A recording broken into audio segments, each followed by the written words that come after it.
പിന്നെ പബ്സ് കണ്ടോ, മുട്ട പബ്സ് 10 രൂപയുള്ളൂ കേട്ടോ. 10 രൂപയുള്ള മുട്ട പബ്സിന് ഒക്കെ സൂപ്പർ രുചിയാണ്. 10 രൂപന്റെ ബ്രോസ്റ്റ് ആട്ടോ. ഞാൻ ഷാജാന്റെ അടുത്തുള്ളത് 10 ഉള്ളൂ കേട്ടോ ബ്രോസ്റ്റ്. വരി. ഇന്നത്തെ കാലത്തെ എവിടെ കിട്ടും 10 രൂപക്ക് ഇതെല്ലാം? ചായ അടിപൊളി കേട്ടോ.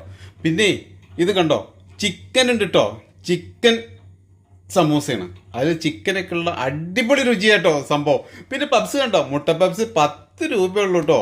10 രൂപയുള്ള മുട്ട പബ്സിന് ഒക്കെ സൂപ്പർ രുചിയാണ്. മറ്റൊരു അടിപൊളി ഐറ്റം ഏതാ അറിയാം? ബ്രെഡ് പോക്കറ്റ് ഷവർമ 15 രൂപ കേട്ടോ. സംഭവം ഒക്കെ രുചി കേട്ടോ, രുചി സൂപ്പറാണ്. പിന്നെ കണ്ടോ, അടിപൊളി സാൻഡ്വിച്ചാണ്, ചിക്കൻ സാൻഡ്വിച്ച്. എല്ലാം ചിക്കന്റെ ക്വാണ്ടിറ്റി ഒക്കെ നല്ല ഉള്ള അടിപൊളി രുചിയുള്ളത് സംഭവം കിടുക്കനാണ്. ആളുകളുള്ള സ്നേഹമാണ് നമ്മള് അത്ര മതി നമുക്ക് ലാഭം. അതെ സംഭവം കേരളത്തില്